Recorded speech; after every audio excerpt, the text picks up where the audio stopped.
أعوذ بالله من الشيطان الرجيم بسم الله الرحمن الرحيم هو الذي جعل الشمس ضياء وقمرا نورا وقدره منازل لتعلموا عدد السنين والحساب سورة المائدة বাংলাদেশ কোরআন মুসলিম কেন্দ্রের বই পত্রিকা আয়োজিত গতকাল তাফসীরুল কোরআন মাহফিলে উপস্থিত আছে আজকে প্রধান প্রধান আকর্ষণ বাংলা কমিটির সভাপতি মুখতি এবং বাংলাদেশ কোরআন মুসলিম কেন্দ্রের কেন্দ্রীয় মাওলানা সাইফুল রহমান সাহেব সবাই তোমার মাইকেরা আজকে প্রোগ্রামের সভাপতি উপস্থিতি আমরা আমার ফাঁকি দরবারে লাখো শুকরিয়া আদায় করতেছি যিনি আমাদের আজকে প্রোগ্রামে আসার জন্য তৌফিক দিয়েছেন সেই জন্য আমরা প্রস্তাবটাকে শুকরিয়া আদায় করতেছি আলহামদুলিল্লাহ আমাদের বিশ্বনেতার সাথে সালাম করছি সাল্লাল্লাহু আলাইহি ওয়াসাল্লাম সবাই মুসলিম ইকরাম সমাজ উপস্থিতি মুহাম্মদ আল-কুরআন সূরা ইউনূসের 5 নম্বর আয়াত আল্লাহ সুবহানাহু ওয়া তাআলা ইরশাদ করেন ওয়াল্লাযী জাআলা আশ-শামসা দিয়াআন ওয়াল কমারা নূরান ফাকাদ্দারাহু মানাজিলা লিতা'লামু আদাদ as-সিনিন ওয়াল হিসাব আল্লাহ সুবহানাহু ওয়া তাআলা বলেন যে তিনি সেই সত্তা যিনি সূর্যের মধ্যে দিয়েছেন তাপ এবং চাঁদের মধ্যে দিয়েছেন আলো অর্থাৎ তিনি তোমাদের জন্য 16 বছর এবং 14 বছর নামক দুইটা নিয়ামত দান করেছেন সুবহানাল্লাহ তাহলে বুঝা যাচ্ছে 16 বছর 14 বছর এটা আল্লাহ পাকের পক্ষ থেকে আমাদের জন্য কি বিশেষ নিয়ামত এবং আল্লাহ কেন দিলেন আদাদ as-সিনিন ওয়াল হিসাব যাতে করে আমরা হিসাব গণনা করতে পারি এই জন্য আল্লাহ এই নিয়ামত আমাদেরকে দান করেছেন তাই সবার মুসলিমরা আজ হিজরি সালের অর্থাৎ মহরম মাসের 3 তারিখ আছে আগে থেকে কি শুরু হয়েছে তো এখন 1447 হিজরি সব চলতেছে আল্লাহ পাক আমাদেরকে মসজিদে আসার জন্য বসার জন্য কবুল করেছেন আমরা কি সবাই খুশি আলহামদুলিল্লাহ যেটা আমরা সবাই খুশি একটু কাছে কাছে বসলে সুন্দর হয় দেখতে সুন্দর দেখা যায় কারণ আগুনের কাছে থাকলে আগুন কাটতে যেভাবে অনুভব করা যায় দূরে বসে আগুন কাটতে অনুভব করা যায় আমরা যদি পর্দার কাছাকাছি থাকি তাহলে কোরআনের এই কথাগুলো আমাদের মনে দূরে বুঝবে আমরা ভালোভাবে শুনতে পারবো পরিবেশটা সুন্দর থাকবে আমাদের জন্য আমাদের জন্য সুবিধা হবে তাই না তো যাদের বিশেষ কোনো সমস্যা নেই অনেকে আছে আমার অসুস্থ খেলা দিয়ে একটু ভালো লাগে তাহলে আপনাদের জন্য পরিবেশ দেওয়া যাইতে পারে আমরা যারা সুস্থ আছি আলহামদুলিল্লাহ আল্লাহ আমাদের যাদের সুস্থ রেখেছে আমরা একটু কাছাকাছি বসি পরিবেশটা সুন্দর করে বসি আল্লাহ আমাদের তৌফিক দান করুন আমিন সবাই মুসলিমরা এরপরে আমাদের তাফসীর মাহফিল শুরু হবে যতক্ষণ পর্যন্ত মুহতারাম আলোচনা করবেন আমরা অন্তরে কান দিয়ে শুনবো এবং বাস্তবতা আমল করবো আপনারা আছেন ইনশাআল্লাহ অনেক সময় আছে আমরা এখানে থাকি দেহটা থাকে মনটা এখানে থাকে না তো আমরা দেহের সাথে মনটা এখানে বুঝতে থাকবো ইনশাআল্লাহ দেহ মনের সমন্বয়ে আমরা মাহফিলকে সাকসেস করবো যে কথাগুলো কোরআন সুন্নাহ থেকে শুনবো এই কথাগুলো আলোচনা বাস্তবে আমল করবো আমাদের রবকে সন্তুষ্ট করার জন্য চেষ্টা করবো সর্বোপরি আমরা জান্নাতে যাওয়ার উপযোগী আমল করবো জান্নাত থেকে বাঁচার জন্য চেষ্টা করবো আমাদের সবাইকে বলে আমিন তো আমি এখন মুহতারাম আজকে প্রোগ্রামের প্রধান দায়ী একমাত্র দায়ী মুহতারাম বাংলা কলেজ মসজিদ সভাপতি এবং কোরআন মুসলিম কেন্দ্রের কেন্দ্রীয় দায়ী মুহতারাম মাওলানা সাইফুল রহমান সাহেবকে আমরা মূল্যবান তাফসীর বা মূল্যবান আলোচনা করার জন্য আমি বিভিন্ন অনুরোধ জানাচ্ছি মুহতারাম যতক্ষণ পর্যন্ত আলোচনা করবেন আমরা অন্তর কান দিয়ে শুনবো এই আশা রেখে আমি মোটামুটি আলোচনা করার জন্য সৌজন্য অনুরোধ জানিয়েছি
পৃথিবীর জন্মের শুরু থেকে আল্লাহ আমিনের নিকট মাসের সংখ্যা হচ্ছে 12। তন্মধ্যে 4টি মাস হচ্ছে যুদ্ধ বিগ্রহ থেকে নিষিদ্ধ সম্মানিত মাস, আর এটাই হচ্ছে আল্লাহর বিধানে প্রতিষ্ঠিত বিষয়। সুতরাং তোমরা তোমাদের নিজেদের উপরে কোন রকম জুলুম করো না, বরং তোমরা মুশরিকদের সাথে সেভাবে লড়াই করো, একত্রিত হয়ে যেভাবে তারা তোমাদের সাথে একত্রিত হয়ে লড়াই করে। আর জেনে রাখো নিশ্চয়ই রব্বুল আলামিন মুত্তাকি বান্দাদের সাথেই পরিচালক উপস্থিত ওলামায়ে দ্বীন, সর্বোপরি অত্র অঞ্চলের প্রান্তীয় প্রবাসী বাংলাদেশের, আমি শুরুতেই সালাম প্রদান করেছি, তারপর আবার সালাম। আসসালামু আলাইকুম। সংক্ষিপ্ত আসা খুব একটা সময় নেই। এই দেশের নিয়ম শৃঙ্খলা কানুন আমাদেরকে ফলো করতে হবে, পূর্বেই প্রোগ্রাম সমাপ্তি করতে হবে। সম্মানিত হাজিরিন, আমি আপনাদের সম্মুখে যে আয়াতে কারিমা তেলাওয়াত করেছি এবং সরল বাংলা অনুবাদ পেশ করেছি তা হচ্ছে কোরআনুল কারীমের 9ম সূরা সূরা তাওবার 36 নম্বর আয়াত। আয়াতে রব্বুল আলামিন জানিয়ে দিচ্ছেন পৃথিবীর সৃষ্টির সূচনা লগ্ন থেকেই রব্বুল আলামিনের কাছে মাসের সংখ্যা হচ্ছে 12। কয়টি? 12। তোর মধ্যে 4টি মাস হচ্ছে সম্মানিত মাস, নিষিদ্ধ মাস। যুদ্ধ বিগ্রহ করা, সীমা লঙ্ঘন করা, বাড়াবাড়ি করার ক্ষেত্রে রব্বুল আলামিন নিষিদ্ধ করেছেন। যদি কেউ করে সেটা তার উপরে, নিজেদের উপরে জুলুম করে, সেটা রব্বুল আলামিন আমাদের জানিয়েছেন। আসলে এই বৎসর পরিক্রমা, নতুন বৎসরের আগমন, এই বার্তা মানে আমাদের জীবন থেকে আরেকটি বৎসর দিলে, তাই নয় কি? আমরা কি খবর রাখি আমাদের যে একটি বৎসর আমাদের জীবন থেকে বিদায় হলো, এই সময় তার ফিরে আসবে। বিগত বছর আমাদের অর্জনটা কি, আমরা কি পেলাম, কি আমরা অর্জন করতে পারবো? আত্মসমালোচনা করার কি আছে? প্রয়োজন আছে। হিসাব নিকাশ করার কি আছে? প্রয়োজন আছে। এইভাবে আসলে দিন, সপ্তাহ, মাস এইভাবে আমাদের জীবন থেকে সময় অতিবাহিত হচ্ছে। বৎসর পরিপূর্ণ হয়ে আমাদের জীবন থেকে এগুলো বিদায় নিচ্ছে। আমার হায়াত বাড়তেছে নাকি কমতেছে? নির্ধারিত আমাদের যে হায়াত থেকে আস্তে আস্তে সেগুলো কি কমে যাচ্ছে। রব্বুল আলামিন সূরা আল ইমরানের 190 নম্বর আয়াতে জানিয়ে দিয়েছেন যে এই যে দিন রাতের পরিক্রমা, এই যে আসে যায়, এই বিষয় সম্পর্কে রব্বুল আলামিন জানিয়েছেন ইন্না ফি খালকিস সামাওয়াতি ওয়াল আরদি ওয়া ইখতিলাফিল লাইলি ওয়ান নাহার লাআয়াতিন লিল-মুত্তাকিন। নিশ্চয়ই আকাশ এবং পৃথিবীর এই যে বিদ্যুৎ সৃষ্টি এবং দিন রাত্রির এই যে আবর্তন, দিন রাত্রির আসা যাওয়া, এগুলোর মাঝে বুদ্ধিমান লোক যারা, বিচক্ষণ লোক যারা, দূরদর্শী লোক যারা, তাদের জন্য অনেক শিক্ষার কিছু আছে, অনেক নিদর্শন আছে।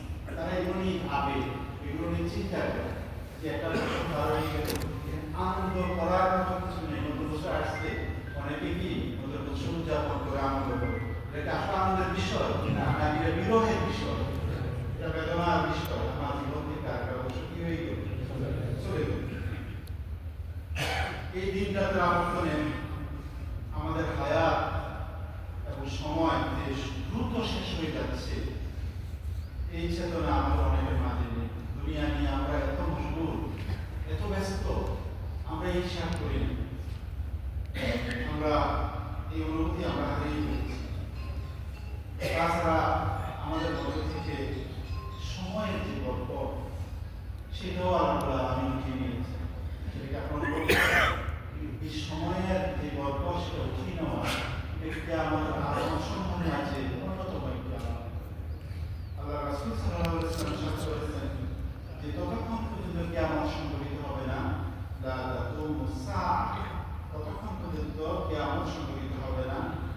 হাত্তা ইয়াকতারিবা জামান, যতক্ষণ পর্যন্ত না সময়কে সংক্ষিপ্ত করা হবে, সময় সংক্ষেপ হয়ে গেছে।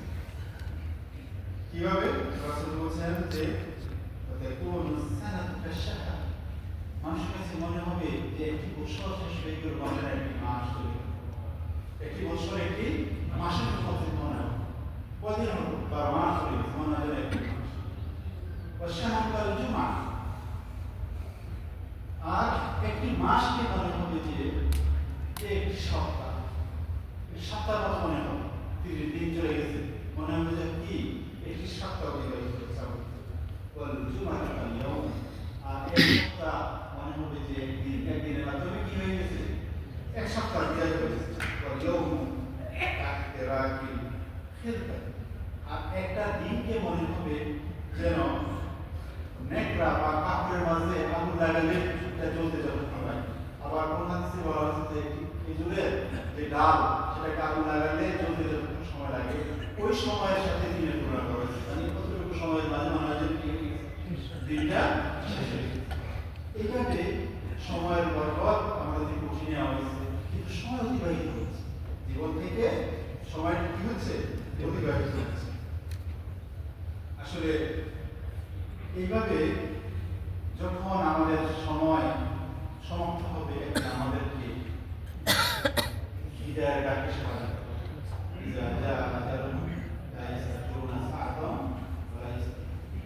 যখন সময় এসে যাবে, তখন কি আগ্রহ করা হবে? এক মুহূর্তে আগেও না, এক মুহূর্তে পরেও না। এভাবে আমাদের জীবন থেকে আমাদের সময়গুলো কি হচ্ছে? বিদায় নিচ্ছে। এই দিবারাত্রি, এই যে আবর্তন, এই যে প্রক্রিয়া, এই বিষয়ে আল্লাহ আলামিন সূরা আম্বিয়া 35 নম্বর আয়াতে আরো জানিয়েছেন যে ওয়াল্লাযী খালাকা লাইলা ওয়ান নাহারা ওয়াশ শামসা ওয়াল কামারা কুল্লুন ফি ফালাকিন ইয়াসবাহুন, অর্থাৎ আল্লাহ তাআলা এই রাত, দিন, সূর্য, চন্দ্র এগুলো কি করেছেন? সৃষ্টি করেছেন। প্রতিটি তার নিজ কক্ষপথে অতিবাহিত হচ্ছে, প্রতিটি তার নিজ কক্ষপথে অতিবাহিত হচ্ছে। এই অতিবাহিত হতে যতদিন লাগে সেটাই অবশ্য। চন্দ্র তার কক্ষপথে ঘুরে আসতে সময় লাগে 354 দিন, আর সূর্য তার নির্ধারিত যে কক্ষপথ সেটা পূর্ণ করে আবার পূর্বে স্থানে ফিরে আসতে সময় লাগে 365 দিন 6 ঘন্টা। তার ওই পূর্ব স্থানে ফিরে আসে, অর্থাৎ একটা বছর কি হয়ে গেল? পরিপূর্ণ হয়ে গেল। আর চন্দ্র তার কক্ষপথে ঘুরে আসতে লাগে কতদিন? 354 দিন। ব্যবধান কত দিনের? 11 দিনের কি ব্যবধান? অর্থাৎ আজকে এই ব্যক্তি জন্মগ্রহণ করবে, যে সন্তান জন্মগ্রহণ করবে, সূর্যের হিসাবে যেদিন তার বয়স 33 হবে, চন্দ্র বৎসর হিসাবে তার বয়স হবে কত? 34 বছর, 1 বছর বেড়ে যাবে। তাহলে এই চন্দ্র এবং সূর্যের যে হিসাব বিকাশ, এগুলোর ভিতরে কি আছে? এগুলোর মাঝে শিক্ষা আছে। চন্দ্রের যে হিসাব, এটা শুরু হয়েছে কখন থেকে? পৃথিবীর জন্মলগ্ন থেকে। রাব্বুল আলামিন এই আয়াত আমাদের জানিয়ে দিয়েছেন, কিন্তু বর্ণনা শুরু হয়েছে হিসাব হিসাবে আল্লাহ রাসূলের হিজরত থেকে। আর সেটা ঘোষণা করেছেন দ্বিতীয় খলিফা ওমর রাদিয়াল্লাহু আনহুর জামানা থেকে। সেটা কি হয়েছে? বর্ণনা করা শুরু হয়েছে। এই যে মহাবিশ্ব, এটা এক বিশ্ব। মহাবিশ্ব একটি বিশ্ব, এটা এক বিশ্ব। আল্লাহ আলামিন এই যে মহাবিশ্ব সৃষ্টি করেছে, এটা কি খেলার ছলে সৃষ্টি করেছে? আল্লাহ আলামিন জানাচ্ছেন এটা যে আল্লাহ আলামিনের সৃষ্টির যে নৈপুণ্য এবং তার যে নিখুঁত পরিকল্পনার অংশ, এই বিষয় সৃষ্টি, এই বিশ্বের এই সৃষ্টি হলো আমাদের জন্য বিশ্ব। রব্বুল আলামিন সূরা আম্বিয়া 16 নম্বর আয়াতে আমাদেরকে জানিয়েছেন, ওয়ামা খালাকনাস সামাআ ওয়াল আরদা ওয়ামা বাইনাহুমা লা'ইবিন, আমি আসমান জমিন এবং তার মধ্যবর্তী যত কিছু আমি সৃষ্টি করেছি, কোনোটাই আমি খেলার ছলে সৃষ্টি করিনি, আমি খেল তামাশার জন্য সৃষ্টি করিনি। ওর পিছনে কি আছে? একটা পরিকল্পনা আছে। সেটা আমরা বুঝি বা না বুঝি, এই সৃষ্টির রহস্য আমাদের কাছে সেটা আমরা বুঝতে পারি না বুঝতে পারি, কিন্তু কোনো কিছু আল্লাহ আলামিন করে নাই, সৃষ্টি করে নাই। খেয়াল তামাশার জন্য কি করে নাই? সৃষ্টি করে নাই। এটা এক মহাপরিকল্পনা কি অংশ। সূরা সুয়াদের 27 নম্বর আয়াতে আল্লাহ আলামিন আরো জানিয়েছেন, ওমা খালাকনাস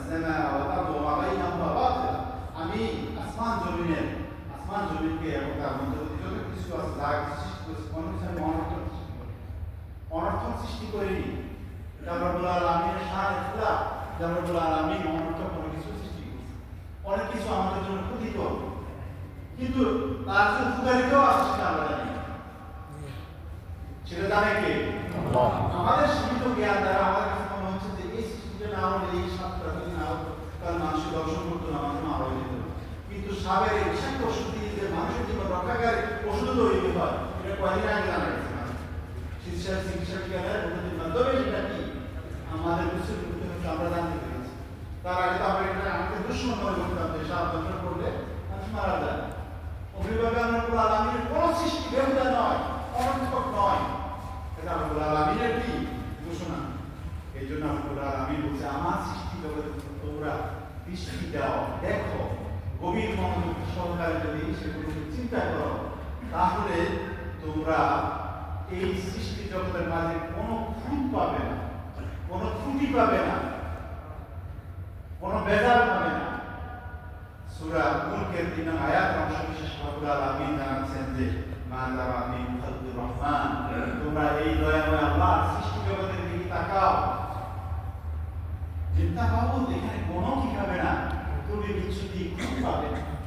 এত সুন্দর নতুন সৃষ্টি, এটা কারো দ্বারা সম্ভব, এটা দ্বারা সম্ভব আল্লাহ রব্বুল আলামিন। এই যে সৃষ্টি জগৎ, এই যে মহাবিশ্ব, এই পরিমণ্ডল সৃষ্টি করেছেন, তার পিছনে কি আছে? অন্যতম একটি কি আছে? পরিকল্পনা আছে, উদ্দেশ্য আছে। সব কিছু মানুষের জন্য। দুনিয়াতে যখন কিছু সৃষ্টি করেছে, কার জন্য সৃষ্টি করেছে? রব্বুল আলামিন মানুষের জন্য সৃষ্টি করেছে। তো সুতরাং আমার আলোচনার যে কেন্দ্রবিন্দু সেটা হচ্ছে রব্বুল আলামিন সৃষ্টি জগতের শুরু থেকেই দুনিয়ার নিজামের জন্য, দুনিয়ার যেভাবে চলবে সিস্টেমের জন্য আমাদের জীবন আমরা যেন সুন্দরভাবে হিসাব করে পরিবারের সাথে আমরা যেন জীবন পরিচালনা করতে পারি, এই জন্য 12 মাসের সৃষ্টি করেছেন রব্বুল আলামিন। 12 মাসে কি করেছেন? সৃষ্টি করেছেন। ওই 12 মাসের মাঝে চন্দ্র বৎসরের কত মাস হচ্ছে? শাহরুল মুকাররম ওয়া শাহরুল্লাহ, এটা আল্লাহর মাস, এটা সম্মানিত মাস। এটা এই মাসে যুদ্ধ বিগ্রহ বাড়াবাড়ি করা, সীমালঙ্ঘন করা রব্বুল আলামিন হারাম করেছেন। আর যারা সেটা করবে সেটা তারা তাদের উপরে কি করলো? জুলুম করলো। সুতরাং এই মাস আগত আমাদের মাঝে অতিবাহিত হচ্ছে, সূর্যোদয়ের পর থেকে 3 তারিখ আগমন করেছে। যদিও রাত 12টার পরে সেটা বাতাবে, বলিতে বাতাবে কখন? ক্যালেন্ডারে বাতাবে রাত 12টার পর থেকে, কিন্তু সূর্যোদয় সূর্যাস্তের পর থেকে কি চন্দ্রমাসের গণনা কি হয়? সুতরাং 3 তারিখের আগমন অলরেডি কি হয়ে গেছে? চলে গেছে। 2টা তারিখ চলে গেছে, 3 তারিখে আগমন করেছে। এখন আমাদের জানা দরকার এই মাসকে কেন্দ্র করে আমাদের কিছু করণীয় আছে, আমাদের কিছু বর্জনীয় আছে। এই মাসকে কেন্দ্র করে আমরা যা কিছু উদযাপন করি, যা কিছু পালন করি, সব কিছু বিধিসম্মত নয়, শরীয়তের বিধিসম্মত নয়। এখানে অনেক কিছু সীমালঙ্ঘন করা আছে, সীমালঙ্ঘন হচ্ছে আমাদের দ্বারা। আমি আজ এই দিকে একটু আলোচনা, কি বলেন? আপনারা শুনতে রাজি আছেন? ইনশাআল্লাহ। যতটুকু সম্ভব।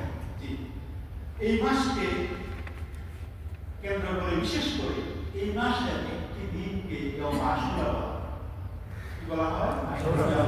অর্থাৎ এই মহরম মাসের 10 তারিখকে ইয়াউম আশুরা বলা হয়। এই দিনকে কেন্দ্র করে অনেক বর্ধিত কাজ, যেটা শরীয়তের পরিভাষায় দান, সেটা কি দান। এই ধরনের কাজের প্রচলন আমাদের সমাজে, আমাদের মাঝে সৃষ্টি হয়ে গেছে, যেভাবে না হোক, যেভাবে হোক এসে গেছে। এগুলো থেকে আমাদের কি বেঁচে থাকা প্রয়োজন। সুতরাং কোরআন এবং সুন্নাহর আলোকে এগুলো বিচার করে আমরা সঠিকটা আমরা কি করব? আমরা জানার চেষ্টা করব। আমরা এই দিনকে কেন্দ্র করে, এই মাসকে কেন্দ্র করে এই আমল সমূহ করি, সবগুলো আমল সঠিক আমল। সর্বত আমাদেরকে জানতে হবে কোনো আমল ইবাদতের স্বীকৃতি পাওয়ার জন্য, কোনো আমল আমরা যে আমলগুলো করি, এই আমলটা ইবাদতের স্বীকৃতি পাওয়ার জন্য 2টা শর্ত। কয়টা শর্ত? 2টা শর্ত। সর্বপ্রথম শর্ত হচ্ছে আমরা যে আমলটি করব, এই আমল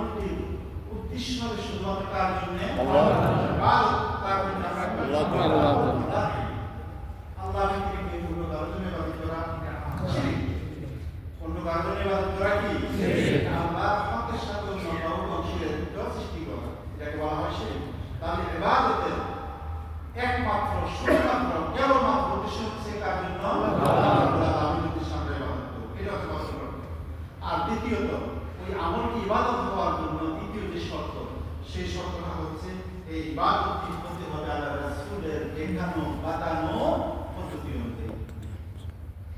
আল্লাহ রাসূল থেকে সেটা স্বীকৃতি প্রাপ্ত হতে হবে, সেটা ইবাদত হতে হবে। ইবাদতের এটা মর্যাদা পেতে হলে আমলটা আল্লাহ রাসূল সাল্লাল্লাহু যেভাবে করেছেন, যেভাবে করতে বলেছেন, অথবা কেউ করেছে তিনি স্বীকৃতি দিয়েছে, সমর্থন দিয়েছে, ওইভাবে হতে হবে। এর বাহিরে কোনো কিছু যদি আমরা করি সেটাকে বলা হয় কি বিদআত। এই জন্য আমরা খুতবার শুরুতেই একটা হাদিস বলে থাকি, সেটা হচ্ছে ওয়া কুল্লু মুহদাসাতিন বিদআ ওয়া কুল্লু বিদআতিন দালাল ওয়া কুল্লু দালালাতিন ফিন্নার। মানে ইবাদতের নামে নতুন সৃষ্ট, নতুন নবসৃষ্ট সকল কিছুই কি পরিত্যাজ্য। বিদআত মানে কি পরিত্যাজ্য, সকল কিছু কি পরিত্যাজ্য। আর সকল বিদআত হচ্ছে গুমরাহি এবং পথভ্রষ্টতা। আর সকল গুমরাহি বা পথভ্রষ্টতা শেষ পরিণতি হচ্ছে চূড়ান্ত পরিণতি হচ্ছে এই বিদআত মানে নবসৃষ্ট কোনো কিছু, এটা ইবাদত হিসাবে স্বীকৃতি পাওয়ার কি নয়, যোগ্য নয়। আল্লাহ রাসূল সাল্লাল্লাহু আলাইহি থেকে আয়েশা রাদিয়াল্লাহু আনহা ছোট্ট একটি হাদিস বলেছেন যে তিনি বলেন রাসূলুল্লাহ সাল্লাল্লাহু আলাইহি ওয়াসাল্লাম বলেছেন যে মান আহদাসা ফি আমরিনা হাযা মা লাইসা মিনহু ফাহুয়া রাদ। যে ব্যক্তি আমাদের এই ইসলামী বিধিবিধানের মাঝে কোন কর্ম নতুন করে যে সংযোগ করে ইবাদতের নামে যে বিষয়ে আল্লাহ রাসূলের কোনো কি নেই, স্বীকৃতি নেই, অনুমোদন নেই, সেটা পরিত্যাজ্য, সেটা বলে বিবেচিত, সেটা প্রত্যাখ্যাত, সেটা স্থানের কাজ, সেটা যত সুন্দর সেটা ইবাদত নয়। বুঝে আসছে?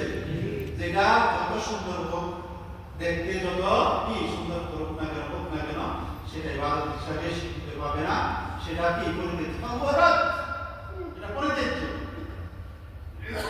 অন্য হাদিসে আসলে থেকে আরেকটা হাদিসের অংশ হচ্ছে মানে আমিলা আমালান লাইসা আলাইহি আমরুনা ফাহুয়া রাদ। যে ব্যক্তি এমন কোন আমল করলো যে বিষয়ে আল্লাহ রাসূলের কোনো অনুমতি না, রাসূল বলছেন আমার কোনো অনুমতি নেই, এইভাবে যদি আমল করো, এই আমলটা করো, এইভাবে যদি কেউ কোনো আমল করে এটা অবশ্যই কি প্রত্যাখ্যাত, অবশ্যই সেটা পরিত্যাজ্য। সুতরাং ইসলাম একটি পরিপূর্ণ জীবন বিধান।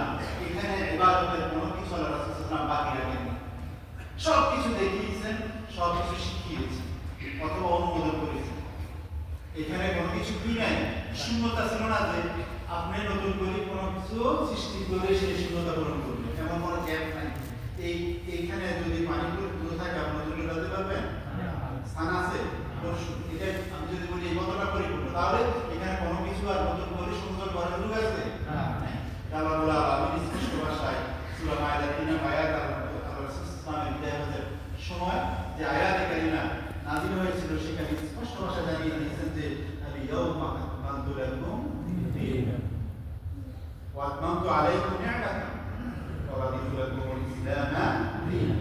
আজ আমি তোমাদের জন্য তোমাদের দ্বীনকে, তোমাদের জীবন ব্যবস্থাকে আমি পূর্ণাঙ্গ করে দিলাম এবং তোমাদের প্রতি আমার নিয়ামত আমি পরিপূর্ণ করলাম এবং তোমাদের জন্য ইসলামকে জীবন ব্যবস্থা হিসেবে আমি মনোনীত করলাম। তবে এখানে কোনো কিছু ঘাটতি আছে, অপূর্ণতা আছে, অসঙ্গতি আছে, যা নতুন কিছু এখানে কি করতে হবে, সংযোজন করতে হবে। কোনো কিছু সংযোজন বিয়োজন করার এখতিয়ার কার নেই। এটা আল্লাহ রাসূল সাল্লাল্লাহু আলাইহি ওয়াসাল্লামের মাধ্যমে আল্লাহ রাব্বুল আলামিন কি করেছেন, পরিপূর্ণতা দিয়ে দিয়েছেন। সুতরাং জীবনের সকল ক্ষেত্রে সর্বাবস্থায় আল্লাহ এবং তার রাসূলের আনুগত্য আমাদেরকেই করতে হবে। আমাদেরকে আল্লাহ এবং রাসূলের আনুগত্য করতে হবে। অন্য কোনো ব্যক্তির আনুগত্য শর্ত সাপেক্ষ, কিন্তু আল্লাহ এবং রাসূলের আনুগত্য কি শর্তহীন। ইবাদতের ক্ষেত্রে তো সবচেয়ে বেশি এই বিষয়টাকে আমাদেরকে প্রাধান্য দিতে হবে। আল্লাহ নির্দেশে আল্লাহ রাসূলের আনুগত্য ব্যতি রেখে আমরা যদি এমন করে ইবাদত করি, সেই ইবাদত আল্লাহ রাব্বুল আলামিন যে সেটা বাতিল হিসেবে ঘোষণা করেছে। সূরা মুহাম্মাদের 33 নম্বর আয়াতে আমাদেরকে জানিয়ে দিয়েছেন আল্লাহ রাব্বুল আলামিন বলেছেন ইয়া আইয়ুহাল্লাযীনা আমানু, হে ইমানদাররা করো আতিউল্লাহ, আল্লাহর হুকুম পালন করো, ওয়া আতিউর রাসূল, এবং রাসূলের কি করো, অনুসরণ করো, অনুকরণ করো, ওয়ালা তুতিউ আমালাকুম। সুতরাং আল্লাহর হুকুম ব্যতি রেখে, রাসূলের আনুগত্য ব্যতি রেখে, রাসূলকে অনুসরণ ব্যতি রেখে যে আমল করবে সেই আমল তোমাদের কি গ্রহণযোগ্যতা হবে না। ওয়ালা তুতিউ আমালাকুম, এইভাবে যদি কোনো আমল করো তাহলে তোমাদের আমলটা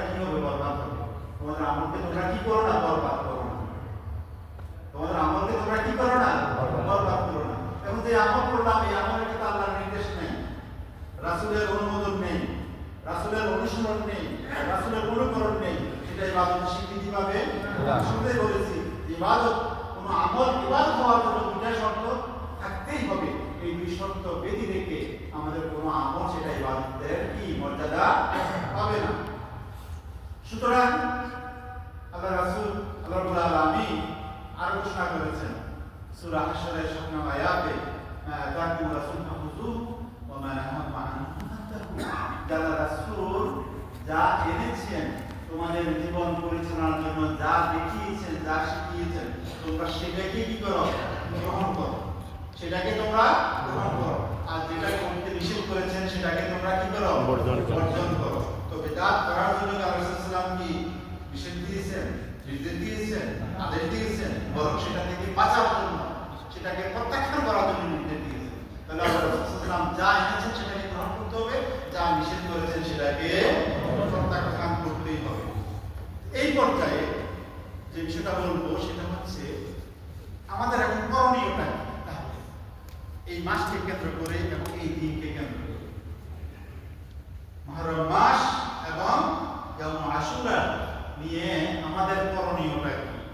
এই ব্যাপারে আমি শুধু করবেন না সেটাই বললাম, কিন্তু করবোটা কি সেটা বলতে হবে না কিছু? কি বলেন? তো এই ক্ষেত্রে সহিহ হাদিস দ্বারা এই দিন সম্পর্কে আমরা যেটা পাই, এই মাস সম্পর্কে আমরা যেটা পাই, সেটা হচ্ছে আল্লাহ রাসূল সাল্লাল্লাহু আলাইহি ওয়াসাল্লাম ঘোষণা করেছেন, মুসলিম শরীফের হাদিস ঘোষণা করেছেন, বলেছেন যে আল্লাহ রাসূল সাল্লাল্লাহু আলাইহি ওয়াসাল্লাম করেছেন, আফদালুস সিয়াম বা'দা রমাদান, সর্বোত্তম রোজা, সর্বোত্তম সিয়াম বা'দা রমাদান, রমজানের পরে শাহরুল্লাহিল মুহাররম। এই আল্লাহর মাস, এই মুহররমের মাসের আল্লাহর মাস, এই মুহররম মাসের রোজা রমজানের পরে সর্বোত্তম। ওয়াহদাল সালাত বা'দা ফারিদা সালাতুল লাইল, আর ফরজ সালাত সমূহের পরে সর্বোত্তম সালাত হচ্ছে রাতের সালাত, যেটাকে আমরা কিসের সালাত বলি? তাহাজ্জুদের সালাত। তাহলে এই হাদিস থেকে যে একটা আমল আমরা জানতে পারি এই মাসকে বা এই দিনকে কেন্দ্র করে, সেটা হচ্ছে কি? সিয়াম পালন। কি? রোজা পালন।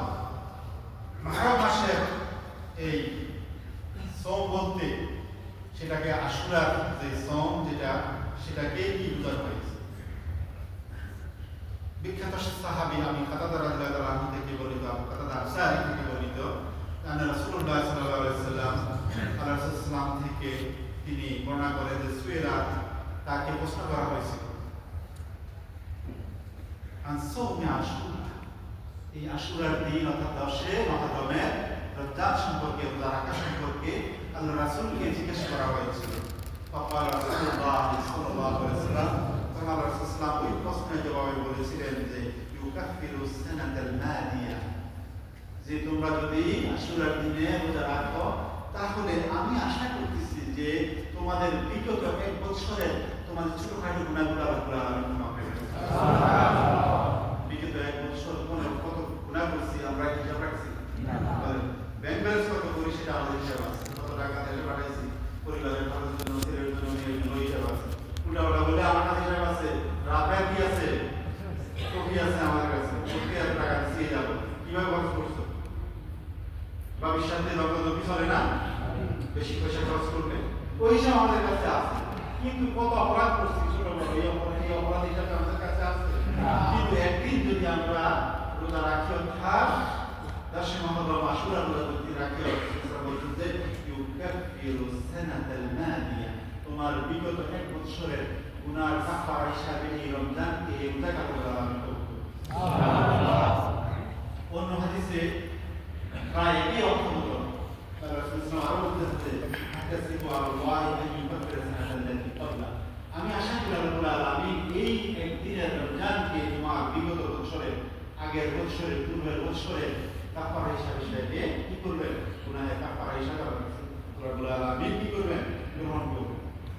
সুতরাং এখন আমাদের আরো কিছু ইতিহাস থেকে জানা দরকার। সেই বিষয়টা হচ্ছে যে ইহুদি এবং খ্রিস্টানরা এই দিনকে অতিশয় সম্মান করে এবং তারাও কি করে? এই দিনে সোম পালন করে।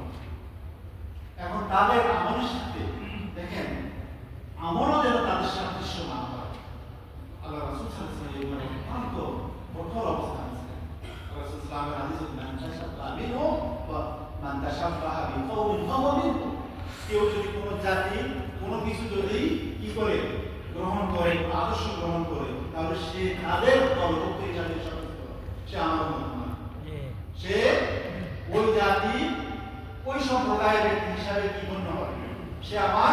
হয়? উম্মত নয়। সুতরাং যেহেতু আল্লাহ রাসূল সাল্লাল্লাহু আলাইহি ওয়াসাল্লামের কাছে বলা হলো যে ইয়া রাসূলুল্লাহ, যে ইহুদি এবং খ্রিস্টানরাও এই দিনকে অতিশয় সম্মান করে, তারাও এই দিনের রোজা রাখে। মদিনা যাওয়ার পর, হিজরত করে যাওয়ার পর রাসূল সাল্লাল্লাহু আলাইহি ওয়াসাল্লাম সেটা জানেন। কিন্তু মক্কায় থাকা অবস্থায় আল্লাহ রাসূল সাল্লাল্লাহু আলাইহি ওয়াসাল্লাম আশুরার দিনে কি রাখতেন? রোজা রাখতেন। কোন কোন হাদিস দ্বারা এটাও প্রমাণ হয় যে দ্বিতীয় হিজরিতে রমজানের রোজা ফরজ হওয়ার পূর্বে এই আশুরার রোজা কি ছিল? ওয়াজিব ছিল বা ফরজ ছিল, এইভাবে কিছু সনদে পাওয়া যায়। কিন্তু মদিনায় এসে রাসূল ইসলামের অভিজ্ঞতা হলো যে এখানে বিশেষ করে ইহুদি সম্প্রদায় ছিল মদিনার আশেপাশে, তারা এই দিনকে অতিশয় সম্মান করে। তো এখন তারাও এই দিনে রোজা রাখে। এখন মুসলমানরা যদি এই দিনে রোজা রাখে, তাহলে তাদের ইবাদত এবং মুসলমানদের ইবাদতের মাঝে সাদৃশ্য হয়ে যাচ্ছে। এই জন্য এই সাদৃশ্যতা যেন না থাকে, আল্লাহ রাসূল সাল্লাল্লাহু আলাইহি ওয়াসাল্লামকে যখন এই কথা বলা হলো, তখন আল্লাহ রাসূল ইসলাম ঘোষণা করলেন যে আমি যদি আগামী বছর বেঁচে থাকি, আমাকে যদি আল্লাহ বাঁচিয়ে রাখে, তাহলে আমি এই 10 তারিখের সাথে 10 মুহররমের সাথে 9 তারিখ তাসুয়া রোজা পাবো। 9 এবং 10 দুই দিন রোজা রাখবো। তারা রোজা রাখে একদিন, আমরা রোজা রাখবো কয়দিন? 2 দিন। আমরা রোজা রাখবো 2 দিন। তাহলে তাদের ইবাদতের সাথে সেটা কি হলো না? সামঞ্জস্য হলো না, একটা ভিন্নতা এসে গেল। আল্লাহ ইসলাম এই ঘোষণা করলেন, কিন্তু আল্লাহ ইসলাম তার পূর্বেই কি নিয়েছেন? বিদায় নিয়েছেন। বিভিন্ন বর্ণনা থেকে জানা যায় যে এই দ্বিতীয় হিজরির রমজানের রোজা ফরজ হওয়ার পূর্বে এই আশুরার রোজা কি ছিল? ওয়াজিব ছিল। এটা হাদিস দ্বারাও সেটা কি হয়? প্রমাণ। আল্লাহ রাসূল ইসলাম হিজরতের পূর্বে মক্কায় অবস্থানকারী আশুরার রোজা পালন করেছেন। যখন তিনি মদিনায় হিজরত করে আসলেন, তখন দেখলেন যে ওইখানকার ইহুদিরা এই দিনকে অত্যন্ত সম্মানের সাথে পালন করে। তখন আল্লাহ রাসূল ইসলাম তাদেরকে ডাকতে জিজ্ঞেস করলেন যে তোমরা এই দিনে কেন রোজা রাখো? তোমাদের কারণ কি এই দিনে রোজা রাখা? তখন তারা আল্লাহ রাসূল ইসলামকে জবাব দিলেন যে এটি একটি মর্যাদাপূর্ণ দিন। এই আশুরার দিনটা হচ্ছে কি? একটি মর্যাদাপূর্ণ দিন। এই দিন আল্লাহ রাব্বুল আলামিন মুসা আলাইহিস সালামকে এবং তার জাতিকে ফেরাউনের হাত থেকে কি করেছিলেন? পরিত্রাণ দিয়েছিলেন। যে লোহিত সাগর পার হয়ে তিনি কি মিশর থেকে চলে এসেছিলেন। সুতরাং এই আল্লাহ এই রাসূল অর্থাৎ মুসা আলাইহিস সালামকে আল্লাহ রাব্বুল আলামিন ওই দিন তার জাতি সহ তাদেরকে এই পানি থেকে পরিত্রাণ দিয়েছিলেন, তাদেরকে নতুন জীবন দিয়েছিলেন। আর ফেরাউন এবং তার যে সঙ্গী সাথী যারা ছিল তাদেরকে কি করেছেন? ডুবে মেরেছেন। তো এই দিনকে উপলক্ষ করে যেহেতু মুসা আলাইহিস সালামকে পরিত্রাণ দিলেন, আমরা সেটাকে অনুসরণ করে আমরা এই দিন রোজা রাখি। এই জবাবকে দিলেন ইহুদিরা আল্লাহ রাসূল সাল্লাল্লাহু আলাইহি ওয়াসাল্লামের কাছে রোজা রাখি, এই আরজ করে বা এই জবাব দিলেন। আল্লাহ রাসূল সাল্লাল্লাহু তাদের এই কথা শুনে তখন বললেন যে দেখো, মুসা আলাইহিস সালাম একজন নবী ছিলেন, আমিও আল্লাহর প্রেরিত নবী এবং সাইয়্যিদুল আম্বিয়া। আল্লাহ রাসূল সাল্লাল্লাহু কি ছিলেন? সব নবীদের সর্দার ছিলেন এবং খাতামুন নবিয়্যিন ছিলেন। তিনি বললেন যে তাদেরকে জবাব দিলেন যে নাহনু আহাক্কু আওলা বিমুসা মিনকুম। আসলে মুসার এই 12 কাজটার অনুসরণ করার ক্ষেত্রে তোমাদের চেয়ে আমরা অধিকতর হকদার এবং আমরা অগ্রগামী। মুসা আল্লাহর নবী ছিলেন, আমিও আল্লাহর নবী, আল্লাহর রাসূল, প্রেরিত রাসূল। তাহলে মুসা আলাইহিস সালাম যেহেতু এই দিন পরিত্রাণ পেয়েছিলেন এবং আমরা শুকরিয়া স্বরূপ তারাও মুসা আলাইহিস সালাম এই দিন রোজা রাখতেন, আর সেটা অনুসরণে ইহুদিরা রোজা রাখতেন। তো মুসাকে অনুসরণ করার ক্ষেত্রে মুসা ওই দিনে কি করতেন? রোজা পালন করতেন। তো মুসা আলাইহিস সালামকে অনুসরণ করার ক্ষেত্রে তোমাদের চেয়ে আমরা বেশি হকদার, আমরা বেশি কি? অগ্রগামী, আমরা সবচেয়ে বেশি উপযুক্ত। তখন আল্লাহ রাসূল সাল্লাল্লাহু রাসূলুল্লাহ সাল্লাল্লাহু আলাইহি ওয়াসাল্লাম তখন থেকে রোজা রাখার জন্য রোজা রাখবেন এবং আমার সিয়ামিহি এবং এই দিনে রোজা রাখার জন্য নির্দেশ প্রদান করবেন। ওই যে মক্কায় থাকার পরে, মক্কায় যখন তিনি এই আশুরা রোজা রাখতেন, কিন্তু দ্বিতীয় হিজরিতে রোজা ফরজ হওয়ার পরে, রমজানের রোজা ফরজ হওয়ার পরে এই ব্যাপারে কিছু এখতিয়ার দিয়ে দিয়েছিলেন, যার ইচ্ছা রাখো, যার ইচ্ছা ছেড়ে দাও। কামান শাআ ফালিয়াসুম, যার ইচ্ছা সে কি করো রোজা রাখো, আর যার ইচ্ছা সেটাকে ছেড়ে দিতে পারো। যার ইচ্ছা সেটা ছেড়ে দিতে পারো, এইভাবে একটা এখতিয়ার দিয়েছিলেন। কিন্তু ইহুদিদের থেকে যখন এই বিষয়টা রাসূল ইসলাম জানলেন, তখন এই বিষয়ের উপর রাসূল ইসলাম অধিক গুরুত্ব দিয়ে তিনি নিজেও রোজা রাখলেন এবং সাহাবায়ে কেরাম আজমাইনকে রোজা রাখার জন্য কি দিলেন, নির্দেশ দিলেন। এক হাদিস থেকে এটাও জানা যায় যে একবার রাসূল ইসলাম যে এই আশুরার দিনে সকালবেলা হঠাৎ করে আনসার পল্লীতে একজনকে পাঠিয়ে দিলেন, বললো যে যারা সকালে খেয়েছে তারা যেন আর সারাদিন কিছু না, যেন যেহেতু আজকের দিনটা কি আশুরার দিন, তারা যেন রোজাটা কি করে পূর্ণ রাখে, তারা যেন আর কিছু না খায়, তারা যেন কি রাখে, রোজা রাখে। এক মহিলা সাহাবী বললেন যে আমরা কি আশুরার রোজা পালনের জন্য আমরা নিজেরাও উদ্বুদ্ধ ছিলাম এবং আমাদের ছোট ছোট যে বাচ্চা সন্তান ছিল তাদেরকেও আমরা কি করতাম, রোজা রাখার প্র্যাকটিস করতাম, তাদেরকেও আমরা ট্রেনিং দিতাম। তারা যখন খিদায় কাটাকাটি করতো তো তাদেরকে আমরা বিভিন্ন খেলাধুলার বিভিন্ন উপকরণ খেলনা তাদেরকে দিয়ে বুলিয়ে রাখতাম, যে তারা এইভাবে তারা দিন অতিবাহিত করে কি হয়ে যেত, তাদের সময় যেত তখন সবাই যেত।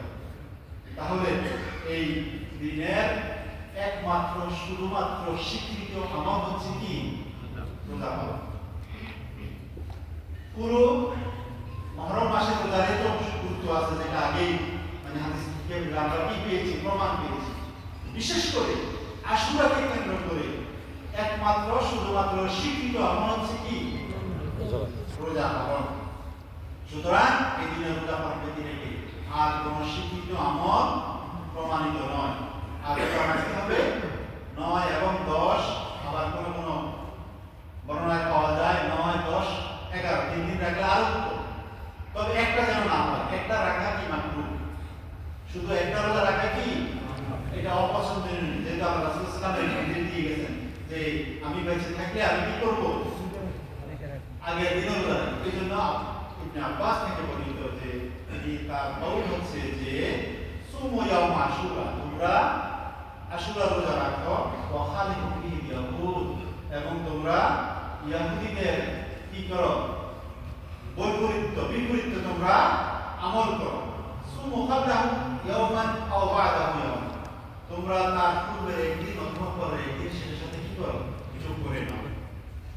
কোন কারণে তারিখ নিয়ে যদি বিভ্রাট হয় তাহলে পরের তারিখ কি করো, 10 এবং 11, 9, 10 অথবা 10, 11 অথবা 9, 10, 11 তিন দিন রাখলে আরো প্রথম বাইরের একটা কি আছে যে যদি তিন দিন রাখা সেটা কি আরো রাখতে চাই রাখতে পারবে। এবার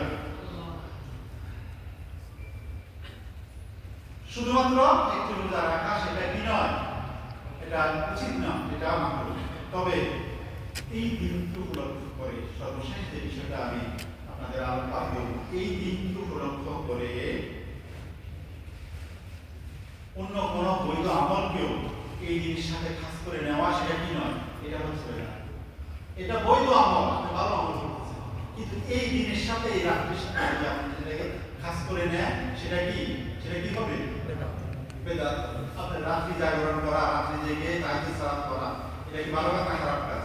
অবশ্যই ভালো কাজ। কিন্তু এই দিনকে কেন্দ্র করে যদি আপনি রাত্রি জাগরণ করেন, আজকের জন্যই আপনি বেশি বেশি তাহাজ্জুদ সালাত আদায় করবেন, সেটা কি হবে, বেদাত হবে। কিন্তু এই ভালো কাজগুলো যারা আগে পরেও করে, এই কাজগুলো আমি বলবো কি কি কাজ, এগুলো আগে পরে যারা করে ওই দিনও যদি করে তার জন্য সেটা কি হবে না, তার জন্য আমরা এইদিকে মনোনিবেশ করেন, তার জন্য সেটা কি হবে না, বেদাত হবে না। কিন্তু এই ভালো কাজগুলো আগে পরে করে না, কিন্তু ওই দিনকে কেন্দ্র করে করতেছে, তাহলে সেটা কি হবে, সেটা বেদাত হবে। সুতরাং যেমন রাত্রি জাগরণ, উন্নত খাবারের ব্যবস্থা করা, ভালো খানা খাওয়া কি নিষেধ নাকি, বেদাত নাকি? না। ওই দিনকে কেন্দ্র করে যদি কেউ কি উন্নত ব্যবস্থা মনে করে যে আজকে 10 মুহররম, বড় এরকম যার হাদিসও আছে যে 10 মুহররম কেউ যদি তার পরিবার পরিজন নিয়ে উন্নত খাবারের ব্যবস্থা করে, তাহলে তার পুরো জীবন আর পুরো বছর রব্বুল আলামিন ভালো খাবারের ব্যবস্থা করে। এমন হাদিস আছে, যার হাদিস কি যার হাদিস।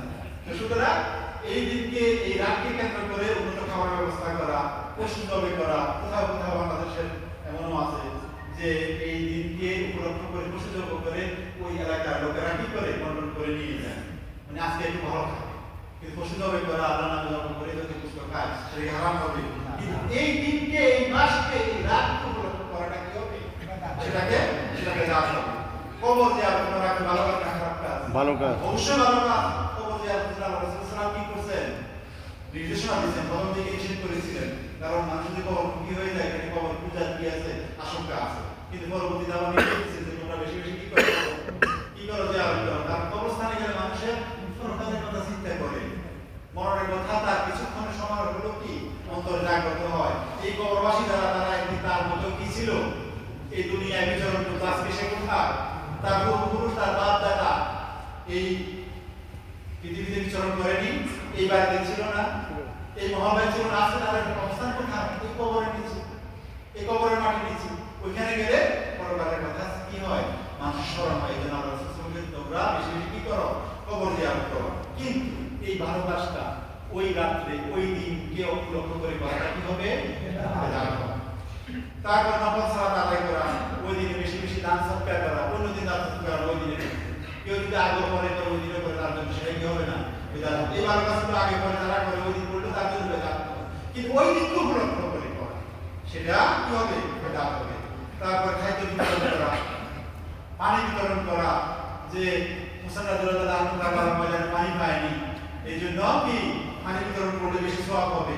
এগুলো ইত্যাদি, এই যে কাজগুলো ওই দিনকে উপলক্ষ করে সেটা কি সম্পূর্ণ বেদাত হবে। যদিও স্বতন্ত্রভাবে, আমি আগে বলেছি, কয়েকবার বলেছি যে স্বতন্ত্রভাবে এই কাজগুলো কি নয়, মোটেই বেদাত নয়।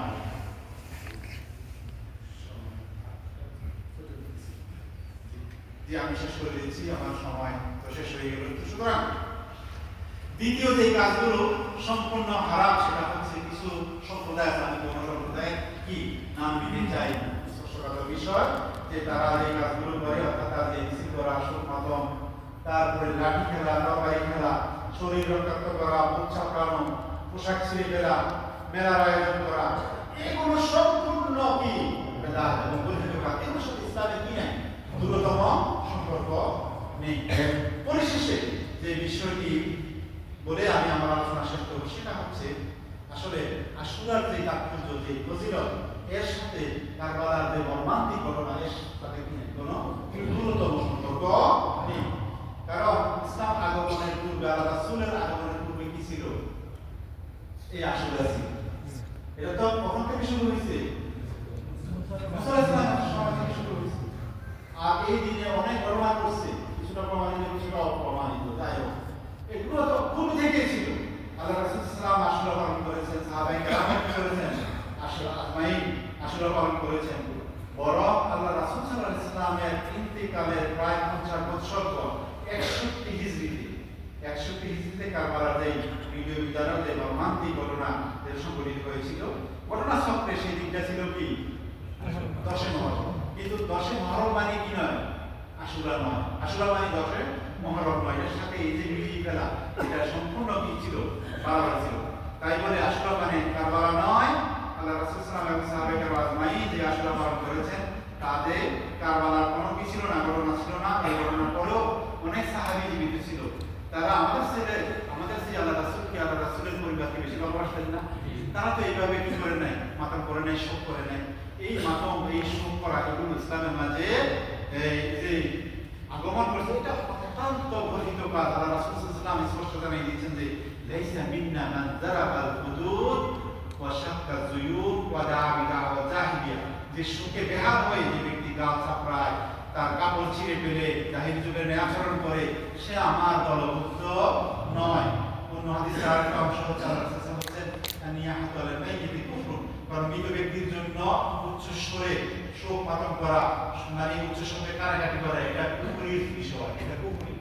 কারণ তাকে নিয়ে গেছে, তার হায়াতকে নিয়ে গেছে আল্লাহ রাব্বুল আলামিন। তাহলে আপনি আল্লাহ রাব্বুল আলামিনের সিদ্ধান্তের বিপরীত আপনি কি নিজের অবস্থান নিলেন, এমন ভাবে আপনি কি মাতম করতেছেন, উচ্চ স্বরে কান্নাকাটি করতেছেন, যে আল্লাহর সিদ্ধান্ত আপনি মেনে নিতে পারতেছেন না, এটা কি? এটা কুফরি। এই সমস্ত গঠিত আর কিছু আলোচনা ছিল, আসলে সময় সংকটের কারণে সম্ভব হলো না। যে এই সমস্ত বিষয়গুলো আমাদেরকে নজরে রেখে আশুরা আমাদেরকে কি করতে হবে, উদযাপন করতে হবে। আল্লাহ আমিন, আমাদেরকে তৌফিক দান করুন। আল্লাহ আসসালামু আলাইকুম।